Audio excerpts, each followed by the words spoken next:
System का मतलब है संख्या पद्धति, ठीक है, संख्या पद्धति। तो इसके बारे में आज हम पढ़ने वाले हैं। अब देखिए किस तरीके से इसके बारे में पढ़ते हैं उसको देखते हैं, जो हमारे लिए इंपॉर्टेंट है, ठीक है। तो इसको छोड़ देते हैं, हमारे लिए जो सबसे ज्यादा इंपॉर्टेंट है वो है संख्या यानी नंबर्स। तो देखिए ये नंबर्स होते हैं वो आपको पता है कि 0 से स्टार्ट होते हैं, 0 1 2 3 4 5 और ये हमारे कहां तक जाते हैं, ये हमारे 9 तक होते हैं। कोई भी संख्या बनती है वो 0 से लेकर 9 तक के जो हमारे नंबर्स होते हैं उनसे मिलकर बनी हुई होती है, ठीक है। जो संख्या है, जो डिजिट है, उनसे मिलकर बनी हुई होती है। तो यहां पर देखिए 0 से और 9 तक मिलाकर सब कुछ बनाया जाता है। जैसे फॉर एग्जांपल के लिए देखें तो अगर ये लिखा हुआ है कि 25, ठीक है, 25 लिखा हुआ है, तो आपसे कोई पूछे कि इसमें कितने नंबर हैं, ठीक है, नंबर का मतलब है संख्या, ठीक है, नंबर का मतलब है संख्या, तो कितने हैं, ये हो जाएगी आपकी एक संख्या हो जाएगी, ठीक है, क्या हो जाएगी, आपकी एक संख्या हो जाएगी। लेकिन अगर आपसे यहां पर पूछे इसमें डिजिट का कितने हैं, डिजिट का मतलब होता है अंक, ठीक है, अगर कोई आपसे पूछे कि इसमें डिजिट कितने हैं उसको बोलते हैं अंक, डिजिट का मतलब होता है अंक। तो इसमें कितने हो जाएंगे, 1 2, तो इसमें डिजिट कितनी हो जाएंगी, डिजिट हो जाएंगी आपकी 2। समझ में आया कि अगर हमसे कोई पूछेगा कि इसमें नंबर कितने हैं तब तो ये है 1 है, और अगर डिजिट पूछेगा तो ये हमारी 2 हो जाएंगी। और देखते हैं, जैसे यहां पर लिखा हुआ है 325 लिखा हुआ है, ठीक है, तो 325 लिखा हुआ है, कोई हमसे पूछेगा कि ये कितने नंबर है, तो नंबर कितना है, ये एक ही नंबर है, 325 क्या है, एक ही नंबर है। लेकिन इसमें डिजिट कितनी है, तो इसमें 3 डिजिट हो जाएंगे, डिजिट कितनी हो जाएंगी, 3 डिजिट हो जाएंगे। अगर ऐसे भी लिखा हुआ है 1 2 3 भी लिखा हुआ है तो इसका मतलब क्या होगा, इसका मतलब भी यही होगा कि संख्या 1 है और इसमें डिजिट कितनी है, 3 है। और अगर ऐसे लिख दिया जाए, ठीक है, अगर आपको यहां पर ऐसे देखने के लिए मिल जाए, जैसे 1 2 3 हमने अभी लिखा है, लेकिन अगर हमें ये ऐसे लिखे मिले 1 2 3, अगर हमसे कोई पूछेगा तो ये कितनी संख्याएं हैं, तो ये अब 3 संख्याएं हो जाएंगी। जैसे ही कॉमा लगा, ठीक है, यहां पर नहीं था तो ये एक संख्या थी, और यहां पर ये लग गया तो अब ये क्या होगी, अलग अलग संख्याएं बन गई। तो अब ये कितनी संख्या बन गई, 3 संख्याएं बन गई। और अगर आप हमसे पूछे इसमें डिजिट कितने हैं, तो हर संख्या में एक डिजिट है, ये एक संख्या है और इसमें एक डिजिट है, ये एक संख्या है, इसमें एक डिजिट है। अगर यहाँ पे 12 होता, यहाँ पे 367 होता, तो हमसे क्या पूछता कि कितने डिजिट हैं इसमें, तो इनमें तो एक एक डिजिट है, इसमें 2 डिजिट हो जाएंगे, इसमें 3 डिजिट हो जाएंगे। लेकिन संख्या क्या है, ये भी पूरी एक संख्या है, ये भी पूरी एक संख्या है, तो कुल कितनी संख्याएं हो जाएंगी, यहां पर 5 संख्याएं हो जाएंगी। समझ में आ गया। अब देखते हैं, जो आज हम पहला चैप्टर इसमें स्टार्ट करेंगे वो हम करने वाले हैं यहां पर यूनिट डिजिट, ठीक है, यूनिट डिजिट हम पढ़ेंगे। यूनिट डिजिट यानी इकाई अंक, यूनिट डिजिट यानी आज हम पढ़ने वाले हैं इकाई अंक पढ़ेंगे। जो इसका पहला टॉपिक उसी से स्टार्ट करते हैं, इकाई अंक हम पढ़ने वाले हैं। तो देखिए क्या होता है, सबसे पहले देखिए यहां पर 25 लिखा हुआ है, 25 लिखा हुआ है, तो ये वाला जो अंक होता है इसको क्या बोलते हैं, हम यूनिट डिजिट बोलते हैं, ठीक है। यूनिट डिजिट मतलब इकाई का अंक बोलते हैं, हमने बचपन में पढ़ा है, तो इसको क्या बोलते हैं, इकाई का अंक, इकाई का अंक हम बोलते हैं इसको। इसी के साथ में जो ये वाला होता है उसको क्या बोलते हैं, हम इसको बोलते हैं दहाई का अंक, ठीक है, दहाई का अंक या 10th डिजिट, ठीक है, ये हम इसको बोलते हैं। समझ में आ गया। लेकिन अब देखिए यहां से एक चीज बनती है, इकाई का अंक, इकाई मतलब 1, तो जो ये होता है उसको 1 से गुणा करके लिखा जाता है, दहाई मतलब 10, तो इसको 10 से गुणा करके लिखा जाता है। फॉर एग्जांपल देखें कि इसको कैसे लिखा गया होगा, कि ये वाला है, ये दहाई का अंक है, दहाई का अंक मतलब 10th डिजिट, तो इसको 10 से गुणा करना है, तो 2 है उसको 10 से गुणा करा तो कितना आ गया, 20 आ गया। ये हम सॉरी कितना आ गया, 20 आ गया। ये हमारा क्या है, इकाई का अंक है, 5 है, इसको 1 से गुणा किया, 5 लिखा, इन दोनों को जोड़ के लिखा गया है 25। समझ में आ गया ना किस तरीके से मैंने यहां पर लिखा है, ये समझना बहुत जरूरी है, छोटी छोटी चीजें। जैसे कि यहां पर अगर आपका 67 लिखा हुआ है तो इसका मतलब क्या है कि ये हमारा यूनिट डिजिट हो जाएगा, ये हमारा 10th डिजिट हो जाएगा, इकाई का अंक दहाई का अंक। तो इसको कैसे लिखा गया कि 6 को 10 से गुना करके 60 हुआ, 7 को 1 से गुना करके 7 हुआ, दोनों को जोड़ के लिखा गया 67। तब ये हमारा अंक बना है, ये जो हमारी संख्या बनी है, सॉरी ये हमारी जो संख्या बनी है ना, जो हमारा नंबर बना है वो किस तरीके से बना है ये आपको समझ में आ गया होगा। ठीक है, ये चीज समझ में आ गई किस तरीके से बना है। अब देखिए इकाई का अंक कैसे निकालते हैं, आगे देखते हैं हम। आगे देखिए, जैसे ये संख्याएं हमारे पास लिखी हुई है, ठीक है, 27 35 गुना 42 गुना 35 और लिख देते हैं, 35 तो लिखा ही हुआ है, यहां पर हम लिख देते हैं कोई नहीं 37 लिख देते हैं। ठीक है, तो इसमें हमें बताना कि यूनिट डिजिट, क्योंकि हम क्या पढ़ रहे हैं, यूनिट डिजिट पढ़ रहे हैं, इकाई का अंक पढ़ रहे हैं, तो इसमें हमें बताना है कि इसका यूनिट डिजिट क्या होगा, यानी इकाई का अंक क्या होगा। तो इसके लिए क्या करना है, हमें बाकी संख्याओं से कोई मतलब नहीं है, हमें सिर्फ क्या है कि हमारे इकाई के अंक से मतलब है, जो ये है, ये है, ये है और ये है। तो सबसे पहले इनको गुना करते हैं, 7 को 2 से गुना किया, कितना आया 14 आया। तो इसमें हमें क्या है कि इससे कोई मतलब नहीं है, हमें 4 से मतलब है। फिर 4 को हमने किससे गुना किया, 5 से गुना किया, तो कितना आया हमारा 20 आया। तो 20 आया, हमें 2 से कोई मतलब नहीं है। ये आ गया हमारा 0, 0 को 7 से गुना करेंगे तो कितना आ जाएगा हमारा 0। तो हमारा इसमें इकाई का अंक क्या हो जाएगा, इकाई का अंक होगा वो क्या हो जाएगा हमारा, यहां पर क्या हो जाएगा 0 हो जाएगा। समझ में आ गया कि इकाई का अंक क्या हो जाएगा हमारा 0। किस तरीके से करना है ये समझ में आ गया।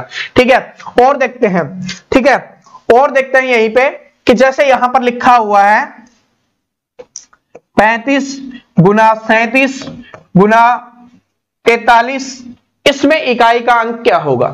तो इकाई का अंक यहां पर ये है, यहां पर ये है, यहां पर ये है, सिर्फ इन्हीं को देखना है, हमें इन्हीं का यूज करना है। तो करते हैं इसको, अगर इससे किया तो कितना आ गया हमारा 21 आ गया। ठीक है, 21 आ गया, 21 में से 2 से हमें कोई मतलब नहीं है। ठीक है, 2 से कोई मतलब नहीं है, तो हमारा क्या बच गया, यहां पर 1 है और यहां पर 5, तो इसको गुना करेंगे 5। तो हमारा इकाई का अंक क्या निकल के आ गया, हमारा यूनिट डिजिट क्या निकल के आ गया, 5 आ गया हमारा इकाई का अंक। ठीक है, इकाई का अंक कितना आ गया, 5 आ गया। समझ में आ गया। ऐसे कोई भी संख्याएं हो, कितनी भी संख्याएं हो, उससे कोई फर्क नहीं पड़ता। ठीक है, और देख लेते हैं कि 67 गुना 32 गुना 43 गुना 72, तो इसमें इकाई का अंक क्या होगा। तो इकाई के अंक हमारे ये है, ये है, ये है और ये है। ठीक है, इन सभी को हमें गुना करना है, तो गुना करेंगे, 2 को 3 से गुना किया, कितना आ गया 6 आ गया, 6 को 2 से गुना किया 12 आ गया, 12 में हमें सिर्फ इकाई के अंक से मतलब है, इससे कोई मतलब नहीं है। फिर 2 को हमने 7 से गुना किया तो 14 आ गया, अब हमें इससे कोई मतलब नहीं है, सिर्फ हमने इससे मतलब है। तो 4 क्या हो जाएगा हमारा यूनिट डिजिट हो जाएगा। ठीक है, 4 क्या हो जाएगा हमारा यहां पर यूनिट डिजिट हो जाएगा, यूनिट डिजिट यानी इकाई का अंक। समझ में आ गया। अब आगे देखते हैं, आगे देखिए कोई संख्याएं अगर आपके यहां पर प्लस में लिखी हुई है, इस तरीके के क्वेश्चन आपसे पेपर में पूछे जाते हैं, तो इसमें हमें यूनिट डिजिट बताना है। तो कितनी भी बड़ी संख्या लिखी हुई है इससे हमें कोई फर्क नहीं पड़ेगा। ठीक है, पहले हम गुना कर रहे थे, इस बार क्या करना है, हमें सिर्फ क्या करना है, जोड़ना है। ठीक है, तो यहां पर इकाई का अंक क्या है हमारा, ये है, यहां पर ये वाला है, यहां पर ये वाला है, यहां पर ये वाला है, तो इनको जोड़ना है। तो 9 और 7, 9 और 7 कितना हो गया यहाँ पे, 9 और 7 हो गया हमारा 16, 16 हो गया, तो इससे कोई मतलब नहीं है। 6 और 4 कितना हो गया हमारा 10 हो गया, इससे कोई मतलब नहीं है। यहां पे हमारा क्या आ गया 0 और इसको 2 को जोड़ेंगे तो कितना आ गया 2। तो यहां पर हमारा यूनिट डिजिट क्या बन जाएगा, तो जो हमारा यूनिट डिजिट बनेगा ना वो हमारा क्या बन जाएगा, 2 बन जाएगा। समझ में आ गया। सिर्फ हमने क्या किया, कुछ नहीं किया, इसमें जोड़ा है सिर्फ। ठीक है, फॉर एग्जाम्पल के लिए और देखें तो यहां पर कुछ भी लिखा हुआ है, जैसे 60 ये हमारा लिखा हुआ है। ठीक है, इसमें हमें यूनिट डिजिट बताना है। तो ये है हमारा, ये है और ये है, जोड़ेंगे 3 2 5 5 6 11, 11 में क्या हो जाएगा इकाई का अंक हमारा यूनिट डिजिट क्या हो जाएगा 1 हो जाएगा। समझ में आ गया। तो ये है क्वेश्चंस। लेकिन कभी कभी क्या होता है कि ये जो बड़े अंक दिख रहे हैं ना, इनकी भी पावर कर दी जाती है। देखिए किस तरीके से, इस तरीके से आपको यहां पर देखने के लिए मिल जाएगा और हमें इससे पूछेगा कि इसमें यूनिट डिजिट क्या होगा। ठीक है, इसमें हमें बताना है कि इसका यूनिट डिजिट क्या होगा, यानी इसके इकाई का अंक क्या होगा, यह हमें बताना है। तो इसके लिए हम एक चीज सीखते हैं ठीक है, उसको सीखने के बाद हम आसानी से निकाल पाएंगे। तो सबसे पहले स्टार्ट करते हैं। देखिए क्या है कि 0, 1, 5 और 6, किसी भी संख्या में 0, 1, 5 और 6 ये 4 संख्याएं हैं। अगर ये इकाई का अंक है, जैसे कि देखिए यहां पर 10 है, यहां पर 5 है तो 25 है, यहां पर 1 है तो 11 लिख लेते हैं, और यहां पर 36 है। ठीक है, तो इनमें अगर इकाई का अंक ये है, इकाई का अंक है 0, 1, 5, 6, तो इनकी कितनी भी पावर हो जाए, ठीक है, इनकी कितनी भी पावर हो जाए ये सेम ही रहने वाला है। ठीक है, क्या रहने वाला है? सेम रहेगा, कोई भी चेंज इसमें नहीं होगा, सेम रहेगा, नो चेंज। ठीक है, इकाई का अंक सेम रहेगा। देख लीजिए यहां पर, देख लीजिए कि 10 है, इसकी पावर 2 कर दी तो क्या आ गया? 100 आ गया। इकाई का अंक क्या रहा? 0। 10 है, 10 की पावर 3 हमने कर दी तो कितना आ गया? ये हमारा 1000 आ गया। तो यहां पर इकाई का अंक क्या रहा? 0 रहा। इसी तरीके से 11 है, 11 का स्क्वायर क्या कितना आ गया? 121। यहां पे इकाई का अंक 1 था तो यहां पर भी 1 रहा। 11 की क्यूब कर देंगे तो कितना आ गया? 1331। इकाई का अंक क्या रहा? 1 रहा। तो इसमें कोई भी बदलाव नहीं होता। 25 का भी देख लीजिए, 5 है, इसका स्क्वायर किया हमने, 25 आ गया। इकाई का अंक 5। 25 है, इसका स्क्वायर किया तो इकाई का अंक क्या रहा? हमारा 5 रहा। कोई भी बदलाव नहीं होता, कितनी भी पावर कर दे। ठीक है, कितनी भी अगर आप पावर कर दोगे ना, यानी कि 1 है, उसकी अगर 1000 पावर कर दी तो इकाई का अंक 1 रहेगा। 5 है, इसकी पावर चाहिए आप 560 अपने कर दी तो भी इसके इकाई का अंक 5 रहेगा। तो ये 4 ऐसी डिजिट हैं, 0, 1, 5, 6। ठीक है, 0, 1, 5, 6 ये याद रख लेना, 4 है, इनमें कोई बदलाव नहीं होता, सेम रहती हैं। ठीक है, तो आगे देखिए, और जो बच गई तो ये हमारा क्या, कौन कौन सा हो गया? 0, 1, 5 और 6 हमने कर ली। तो 0, 1 हो गया। अब करते हैं 2।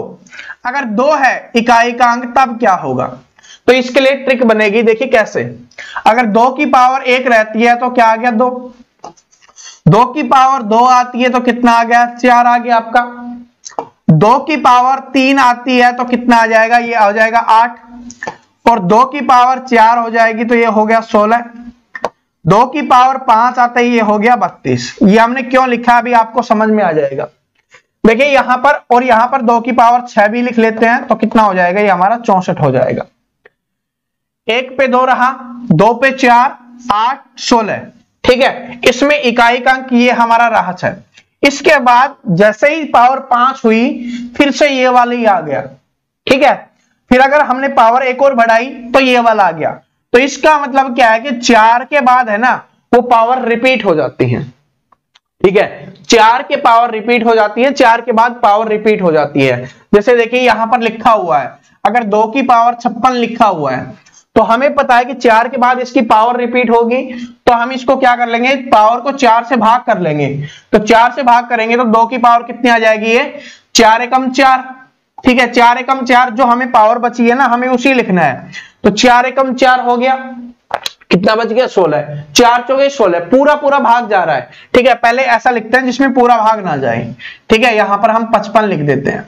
तो 4 एकम 4, ठीक है, 4 एकम 4 हो गया। यहां पर क्या बच गया आपका? 1 बच गया, और 4 3 12, 12, 15 में से 12 गया, 3 बच गया। 2 की पावर 3 बच गई। अगर 2 की पावर 3 होती है तो इकाई का अंक क्या होता है? हमारा 8 होता है। तो इकाई का अंक हम क्या लिख देंगे? 8 लिख देंगे। अगर ये पूरा पूरा भाग चला जाता, जैसे पहले जा रहा था 56 पे, पूरा पूरा भाग जा रहा है, तो उस समय हम लिखेंगे 2 की पावर 4। ठीक है, 2 की पावर 4 लिखेंगे तो जो हमारा इकाई का अंक क्या हो जाएगा? ये हमारा 6 हो जाएगा। इसी तरीके से और देखें कि अगर 2 की पावर 52 है, ठीक है, तो 4 से डिवाइड करेंगे तो ये 4 एकम 4, 4 3 12, ये भी जा रहा है हमारा। अगर 4 की पावर 55 तो हमने लिख चुके हैं, तो अगर 4 की पावर हम लिखें 567, कितनी भी बड़ी हो गई, सॉरी 2 की पावर हमने ये लिख दी। अब इसको 4 से भाग देना है, 4 एकम 4, 1 बच गया, 4 चौके 16 पूरा चला गया, और 4 से भाग देंगे 3, तो यहां पर 2 की पावर 3 बच गई। तो इकाई का अंक क्या लिखेंगे हम? यहां पर 8 लिखेंगे। समझ में आ गया कि 4 के बाद ये रिपीट हो जाता है हमारा, 4 के बाद रिपीट हो रहा है ना। ठीक है, तो ये हो गया। अब देख लेते हैं, ये चीज समझ में आ गई, आगे कैसे यूज होगा क्वेश्चंस में वो हम देखेंगे।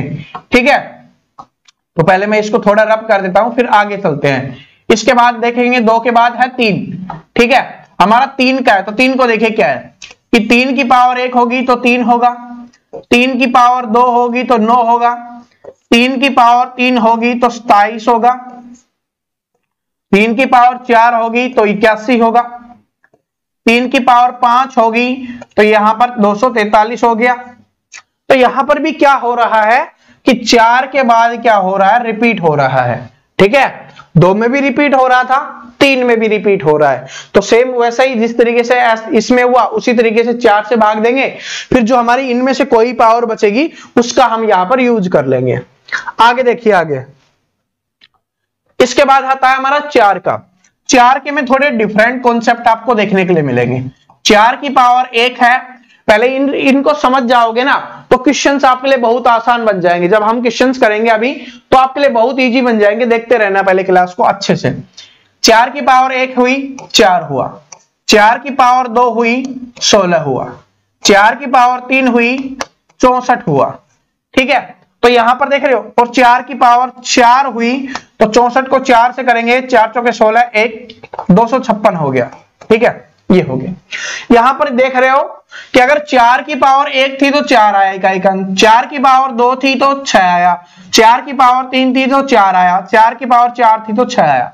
यहां से क्या बनता है कि अगर 4 की पावर ओड रहेगी, ठीक है, ओड यानी विषम संख्या रहेगी, ठीक है, कोई भी विषम संख्या रहेगी, 4 की पावर कोई भी विषम संख्या रहेगी तो उसमें यूनिट डिजिट क्या होगी, 4 होगी। और अगर 4 की पावर इवन संख्या रहेगी, सम संख्या रहेगी, तो उसकी यूनिट डिजिट क्या होगी, 6 होगी। देखिए 2 था तो 6 हुआ, 4 था तो 6 हुआ। ये चीज समझ में आ गई। ठीक है, तो 4 वाला भी हमारा कॉन्सेप्ट यहां पर क्लियर हो गया होगा। 5 का हो गया, 6 का हो गया। ठीक है, इसी तरीके से आगे आप किसी का भी कर सकते हो। ठीक है, 7 का, 8 का, 9 का, हम सभी का यहां पर कर सकते हैं, तो कोई दिक्कत नहीं है। 4 का हो गया, 5 का तो है ही, 6 का भी है। अब 7 का और देख लेते हैं, फिर हम क्वेश्चन से देखते हैं कि किस तरीके से करेंगे। तो यहां पर 7 है तो 7 की पावर 1 है तो 7 रहेगा, 7 की पावर 2 है तो 9 हो जाएगा, 7 की पावर 3 है, ठीक है, तो ये कितना हो जाएगा आपका, 343 हो जाएगा, 3 हो जाएगा।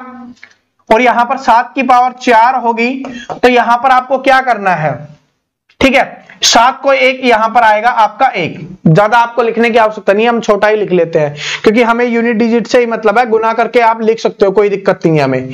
ठीक है, तो ये हमने यहां पर लिख लिया कि इसको 7 से गुना करेंगे तो 21 1 आएगा, तो यहां से कितना हो गया, 3 आ गया। ठीक है, तो ये है, तो यहां पर और 5 पे ये फिर रिपीट हो जाएगा, 5 पे करेंगे तो ये 7 आ जाएगा, पहले वाला ही। तो इसका मतलब है कि 7 पे भी क्या हो रहा है, 4 के बाद रिपीट हो रही है। ठीक है, 8 करेंगे तो उसमें भी सेम रहेगा, लेकिन यहां पर देखिए 9, ठीक है, 9 में थोड़ा बदलाव होगा, जिस तरीके से 4 में बदलाव हुआ था, 9 में देखेंगे तो 9 की पावर 1 रहेगी 9, 9 की पावर 2 रहेगी कितना, 81, तो 1 आ जाएगा, 9 की पावर 3 में फिर 9 आ जाएगा, 9 की पावर 4 में फिर 1 आ जाएगा। इसमें क्या है कि अगर विषम संख्या रहेगी तो 9 रहेगा, सम संख्या विषम संख्या रहेगी तो 9 रहेगा, सम संख्या रहेगी तो 1 आएगा, सम संख्या रहेगी तो 1 आएगा। ठीक है, समझ में आ गया। तो अब हम पहले वाला क्वेश्चन हमारा करते हैं जो हमने क्वेश्चन देखा था। ठीक है, इस क्वेश्चन को सोल्व करते हैं कि इसमें यूनिट डिजिट क्या होगी। इस तरीके के क्वेश्चन हमें पेपर में देखने के लिए मिलेंगे। तो इसमें देखिए, सबसे पहले देखते हैं, आपको पता है कि 2 है तो 2 है तो 2 के लिए क्या फॉर्मूला था, 4 से डिवाइड करना पड़ेगा।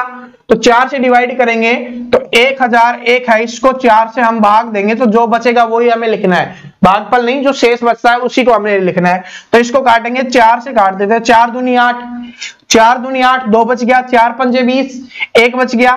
तो यहां पर क्या बच गया, 2 की पावर 1। ठीक है, समझ में आ गया ना, क्योंकि पूरा चला गया, 1 बच गया, तो 2 की पावर 1 यहां से बच गया। ठीक है, 2 की पावर 1 कितना होता है, 2 होगा, तो यहां से बच गया 2 प्लस में। अब इसमें चेक करते हैं, 4 वाला है तो 4 वाले के लिए क्या था कि अगर सम संख्या है, ठीक है, सम संख्या है तो 6 आएगा और विषम संख्या है तो 4 आएगा। तो यहां पर क्या है, विषम संख्या है तो इसमें आ जाएगा 4।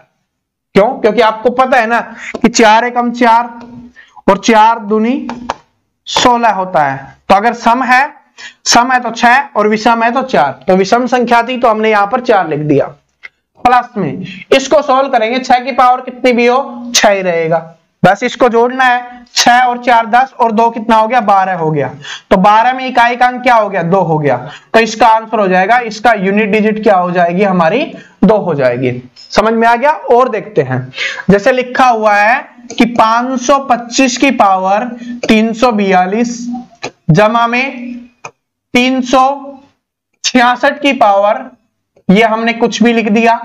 ठीक है, इसके बाद आपसे यहां पर पूछ लिया गया कि 231 की पावर आपकी यहां पर हो गई ये है। तो इसमें हमें यूनिट डिजिट बताना है। तो देखिए क्या होगा, 5 है तो 5 की कितनी भी पावर कर दें 5 ही रहेगा, प्लस में 6 की कितनी भी पावर कर दें 6 ही रहेगा, 1 की कितनी भी पावर कर दें 1 ही रहेगा। तो 6 5 11 और 1 कितना होगा 12 हो गया। तो यहां पर यूनिट डिजिट क्या हो जाएगा हमारा 2 हो जाएगा। और देखते हैं, जैसे यहां पर लिख दिया आपका कि 636 की पावर है आपकी यहां पर 576, प्लस में आपको यहां पर बोल दिया इसकी पावर दे दी गई, प्लस में आपको यहां पर लिख दिया गया 434 की पावर 352। ठीक है, ये हमें लिखा गया और इसमें हमसे पूछा यूनिट डिजिट क्या होगा। तो देखिए सबसे पहले 6 है तो 6 की कितनी भी पावर होगी क्या रहेगा सेम 6 रहेगा, तो 6 हमने लिखा। प्लस में 9 है, 9 की पावर है 635। तो 9 के लिए हमारा क्या कॉन्सेप्ट था, 9 की पावर अगर ये रहती है कि अगर विषम रहती है तो 9 आएगा और सम रहती है तो 1 आएगा। तो यहां पर विषम है तो 9 ही आ जाएगा आपका, हमने 9 लिख दिया। प्लस में 4 के लिए भी सेम ऐसा ही था कि अगर 4 में सम रहेगी, ठीक है, तो इसमें 6 आएगा और विषम रहेगी तो 4 आएगा। ठीक है, सम है तो 6 है, विषम है तो 4 है। तो ये क्या है सम संख्या है, तो इसलिए इकाई का अंक क्या होगा इसका 6। तो ये हमने लिखा 6। अब क्या करना है जोड़ना है, तो 9 और 6 15, 15 और 6 21, तो 21 हो गया। तो इसमें इकाई का अंक क्या हो गया आपका 1 हो गया। समझ में आ गया सभी को। ठीक है, ये हो गया। इसी तरीके से अगर गुना में हो तब क्या करेंगे, तो भी कोई दिक्कत नहीं है कि 535 की पावर 364 गुना में, ठीक है, ये हम लिख लेते हैं 434 की पावर, कुछ भी लिख देते हैं कोई दिक्कत नहीं है, बस हमें ये पता होना चाहिए क्या गुना का कर रहे हैं तो गुना होगा। ठीक है, तो यहां पर हम और लिख लेते हैं कि 536 की पावर, ठीक है, तो इसमें हमें बताना है। तो 5 का क्या हो जाएगा 5 हो जाएगा, गुना में 4 की पावर विषम है तो 4 की पावर विषम है तो 4 ही आएगा, गुना में 6 की पावर सेम है तो 6 रहेगा। अब इसको गुना करते हैं, 5 चौके 20 और 20 छक्के 120, तो ये हमारा क्या हो जाएगा 0 हो जाएगी यहां पर यूनिट डिजिट। ठीक है, यूनिट डिजिट क्या हो जाएगी 0 हो जाएगी। और अगर आपको यहां पर गुना भी नहीं आ रहा ना, इतना बड़ा हो जाता है कभी बड़ा हो गया, तो अगर आपको गुना नहीं आ रहा तो क्या करेंगे, इसको करेंगे तो 20 आ गया। अब हमें इससे कोई मतलब नहीं है, ठीक है, हमें इसको और इसको गुना करना है तो ये 0 आ जाएगी यूनिट डिजिट डायरेक्ट। ठीक है, और एक बात नोट कर लेना, यहां पर एक चीज है, अगर गुना में है, ठीक है, कोई भी संख्या गुना में है और वहां पर पेयर बन रहा है 2 का, या एक बार कहीं पे 0 आ गई, ठीक है, या तो 2 5 और 2 गुना में आ गया, या कहीं पे गुना में 0 आ गई, किसी का इकाई का अंक 0 हो गया, ठीक है, तो उसका यूनिट डिजिट हमेशा 0 बनेगा। जैसे देखिए 5 और 4 है तो यहां पर 2 गुना 2 है ना, तो ये पेयर बन गया तो 0 बन गई, तो 0 बनते ही इसका यूनिट डिजिट क्या बन गई 0 बन गई। फॉर एग्जांपल के लिए और देखते हैं, जैसे था हमारा 54 गुना 55 है, इसमें हमें यूनिट डिजिट पूछेगा तो इसको गुना करते ही 20 आ रहा है तो कितना हो गया हमारा 0 हो जाएगा। या लिखा हुआ है 55 गुना 52 गुना 67 गुना 55 गुना 72 गुना कुछ भी लिखा हुआ है, ठीक है, 88 हमने लिख दिया। यहां पे हमें इसमें पूछा कि यूनिट डिजिट क्या होगी, तो यूनिट डिजिट अगर 5 और 2 का पेयर आ गया तो ये क्या बन जाएगी 0 ही बन जाएगी। ठीक है, इसका इकाई का अंक बनेगा वो 0 ही बनेगा। समझ में आ गया। या कहीं पे ऐसे लिखा हुआ है कि 60 गुना 72 गुना 77 गुना 78 कुछ भी लिखा हुआ है, तो यहां पर एक बार 0 आ गई तो किसी भी संख्या को देखिए इनको आपस में गुना कर लीजिए, लास्ट में हमें 0 से गुना करना पड़ेगा तो वो क्या बन जाएगी, 0 ही बन जाएगी। समझ में आ गया किस तरीके से यूनिट डिजिट निकालते हैं। और पीछे वाली ये सारी चीजें आपको समझ में आ जानी चाहिए, ये टिप्स पे हो जानी चाहिए। जितनी आप प्रैक्टिस करोगे ना, ठीक है, तो जितनी आप प्रैक्टिस करोगे ये आपके ऑटोमेटिक रहने लग जाएंगी दिमाग में। ठीक है, जो भी हमने यहां पर सीखा था कि ये सारी चीजें आपके दिमाग में रहनी चाहिए। ठीक है, कहां पे गई वो, ये वाली, ठीक है, ये जैसे ये वाली थी ना, ये आपको याद होनी चाहिए, सारी की सारी आपको याद होनी चाहिए ये वाली। ठीक है, कि अगर 3 की पावर 1 होगी तो क्या लिखेंगे, 2 की पावर 1 होगी तो क्या लिखेंगे, 4 की पावर विषम और सम में क्या होता है, 9 की पावर में क्या होता है, 7 की पावर में क्या होता है। सिर्फ यही चीज है जो इंपॉर्टेंट है और पूछी जा, इसी से सारे क्वेश्चंस निकल जाएंगे आपके। ठीक है, मोस्टली क्वेश्चंस है यूनिट डिजिट से इसी तरीके से पूछे जाते हैं, वो क्वेश्चंस मैंने आपको यहां पर करवा दिए हैं। बाकी है वो इसके पार्ट टाइप 2 में चलेंगे और टाइप 2 को देखेंगे। तो ये हमने पहली टाइप कंप्लीट कर ली है, समझ में आ गया। ठीक है, तो आशा करता हूं पसंद आ गया होगा, समझ में आ गया होगा। प्रैक्टिस करना, जितनी आप प्रैक्टिस कर पाओगे यूनिट डिजिट की प्रैक्टिस करना। आप अपने मन से कुछ भी लिख लेना, आपको मैंने बता दिया कि क्वेश्चंस किस किस टाइप के आते हैं। ठीक है, क्वेश्चंस है वो किस किस टाइप के आते हैं, इन सभी की आप प्रैक्टिस करके देख लेना। ठीक है, जैसे ही आप इन सब की प्रैक्टिस करके देखोगे तो आपको आइडिया हो जाएगा कि आपको समझ में आया या नहीं आया। और साथ में प्रैक्टिस करना बहुत जरूरी है, तभी आपको लंबे समय तक याद रह पाएगा।